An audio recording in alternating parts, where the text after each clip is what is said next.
Suharso Monoarfa baru saja diberhentikan dari jabatannya sebagai Ketua Umum Partai Persatuan Pembangunan atau P3 oleh pimpinan 3 majelis DPP P3.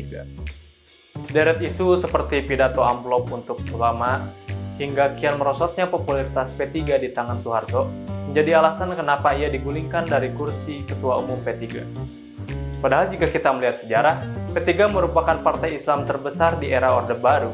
Meskipun partai tersebut mengalami beberapa kali pasang surut. Seperti apa kiprah P3 dari masa ke masa? Inilah La Historia.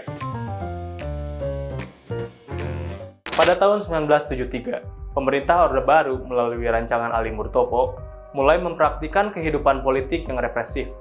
Langkah paling mendasar adalah memaksa partai-partai untuk bergabung satu sama lain. Menanggapi peraturan tersebut, pada tanggal 5 Januari 1973, partai-partai Islam mulai dari Nahdlatul Ulama, Partai Syarikat Islam Indonesia, Persatuan Tarbiyah Islamiyah, dan Parmusi bergabung menjadi Partai Persatuan Pembangunan. Penggabungan 4 partai tersebut bertujuan untuk menyederhanakan sistem kepartaian yang ada di Indonesia guna menghadapi pemilu 1973. Dari keempat partai Islam yang ada dalam tubuh P3, basis NU merupakan basis yang terbesar dalam partai tersebut. Banyaknya NU di P3 menjadikan hubungan antara keduanya menjadi amat lekat.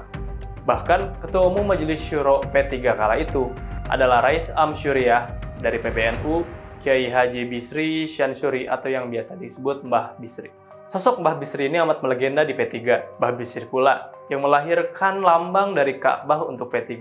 Di tangan ulama besar itu, P3 benar-benar bersatu dengan segala unsur faksi politik Islam di dalamnya. Terbukti berulang kali, saat-saat kritis selama 1970-an, Mbah Bisri mengeluarkan keputusan tegas tentang pendirian partai. Namun, mempunyai basis pendukung besar dari organisasi Islam, tidak semerta-merta membuat nama P3 terus kokoh.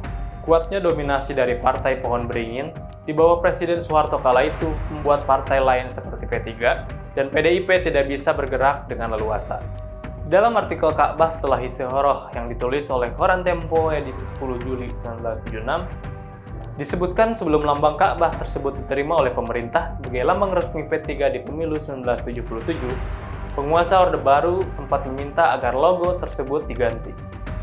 Atas desakan dari pemerintah Soeharto kala itu, akhirnya P3 terpaksa mengganti logo mereka dari Ka'bah menjadi bintang. Tak habis di situ, munculnya sebuah isu bahwa P3 akan membawa atau mengganti Indonesia menjadi negara Islam mencuat. Meskipun isu tersebut telah ditepis oleh Wakil Ketua Umum DPP P3 kala itu, isu tersebut sudah terlanjur merebak ke publik. Alhasil, pada tahun 1980, pergolakan di internal P3 mulai terjadi. Saling sikut antara unsur faksi Islam di dalam tubuh P3 pun memanas.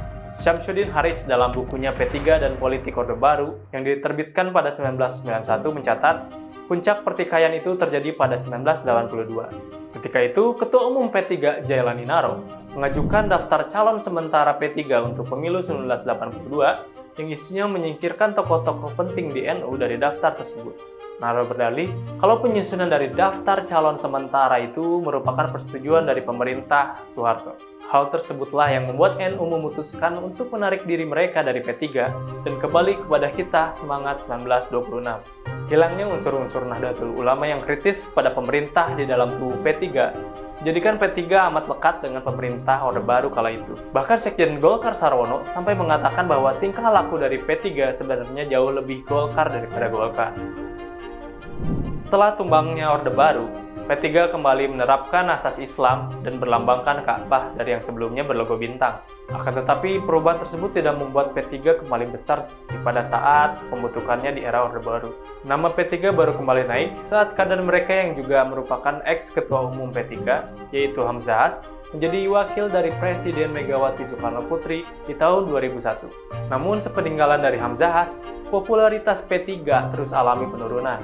Kian besarnya partai Islam lain seperti PKB, PAN, dan PKS menjadikan nama P3 perlahan dilupakan. Kini dengan adanya konflik di internal P3 dan sederet pekerjaan rumah menjelang Pesta Rakyat 2024, masih mungkinkah partai berlambang Ka'bah ini kembali meraih kejayaannya seperti sedia kala?